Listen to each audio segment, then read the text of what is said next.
Well, I certainly have no complaints about the NBA postseason, as it has been very, very good to me, and hopefully for you as well. Last night, compliments of the Golden State Warriors fourth quarter surge, another winner for the premium plays. I've won 9 of my last 13. That's the most recent roll with those selections. Here with the complimentary plays, 13-4 roll over the past couple of weeks, heading into this Sunday selection on the Cleveland-Toronto game. Now, I'm perfect in the series so far. Gave you a free winner on the Cavaliers in game number 1, gave you a 15-dime best bet on the Cavaliers in game number 2, and a 5-dime play with a premium selection on the Cavaliers in game number 3. Now, my best bet today happens to be on the Washington-Boston series, and I have absolutely no opinion on what the hell is going to happen on the San Antonio-Houston series. I had a 5-dime best bet on the Rockets in game number 1. I've been wrong on the next 2 games in that series, so I'm just going to sit there and watch that one as a fan today because I really don't have any idea. But in terms of this game, I've got to tell you guys, I don't see any reason to put any money, if I'm you out there, on Toronto because it's game, set, and match time for the Cavaliers. They have so much incentive today. And that incentive all comes down to this. You realize they wrap up this series again today, just like they closed out Indiana in round number 1 in 4 games. And they have at least 7, maybe 8 days off before the Eastern Conference Finals get underway.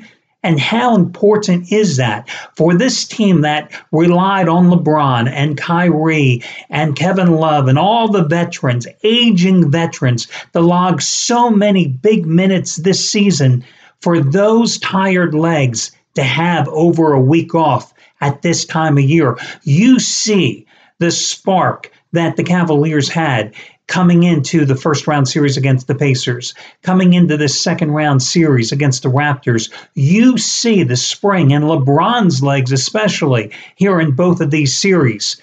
And what would that mean going in to the Eastern Conference Finals against the Celtics or the Wizards, 2 much younger teams? So the motivation is certainly there. And you've got a Toronto team that is really just playing for pride. Dwayne Casey, their head coach, admitted it, and to a player, the Raptors know it as well. Kyle Lowry, doubtful for today's game, but even if he's healthy, does that mean the Raptors are going to win? I don't think the Raptors thought that they could win this series coming into the series, and Cleveland is simply dominated. Now, it's a 7-point number. Why, if I'm perfect in this series, am I not betting the Cavaliers today? Because listen, game number 3 certainly gave me pause. Even though I picked up some cash with the Cavaliers a couple of nights ago, let's remember, this was a 2-point Cleveland lead going into the fourth quarter before they turned on the Jets and put away that game, ultimately winning 115-94. LeBron, another strong game, 35 points, 8 rebounds, 7 assists. Kevin Love, strong game, 16 points, 13 rebounds. Kyrie Irving, continuing a strong series, 16 points, 5 rebounds, 4 assists, after having 10 assists and 11 assists in the first 2 games in the series. Tristan Thompson, continuing an outstanding postseason for him. Coming up in that contest again, 9 points, 12 rebounds. He's been near double-double in almost every game of this postseason. And for the first time in the entire playoffs, first round and second round, we had a Kyle Korver sighting. Yes, Kyle Korver actually showed up, hit some shots. I think this is the first time, game number 3 of this series, the first time in Cleveland's 7 postseason games where he actually reached double figures in scoring. He had 14 points, and J.R. Smith actually was seen putting some shots down as he had 9. So the Cavaliers also out-rebounded Toronto 58-33, shot 51.3%.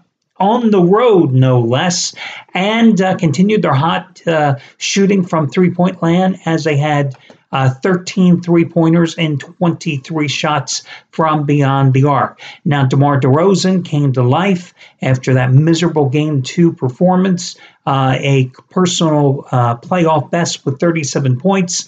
But listen, the Raptors, 2 for 18 from three-point land. And, again, Raptors are just playing for pride in this particular contest. But again, this is a dangerous situation. Do I think Cleveland can easily win this game? Yes. But now you've got a 7-point line. I'm not going to be surprised if I see this line go up even higher. I'm doing this video report at about 11:45 here on Saturday night Eastern time. Wouldn't be surprised to see the public for this 3:30 Eastern time start push this line up to 7.5 to 8 points. And that gives me a little pause, a reason to be concerned, to lay this big of a number, even though the Cavaliers have been outstanding offensively throughout the postseason, deadly from outside, especially with the three-point shot, because the Raptors have nothing to play for, meaning they're not going to come back and win the series.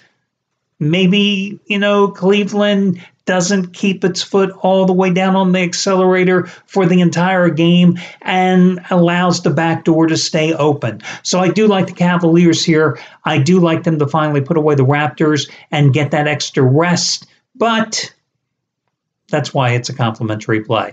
But I do like, once again, Cleveland to get the job done and take care of business in this particular contest and extinguish the Toronto Raptors season and to advance to the Eastern Conference Finals once more. So Cleveland is going to be your complimentary selection. Good luck, everybody, and I'll talk to you again on Monday when we do this one more time.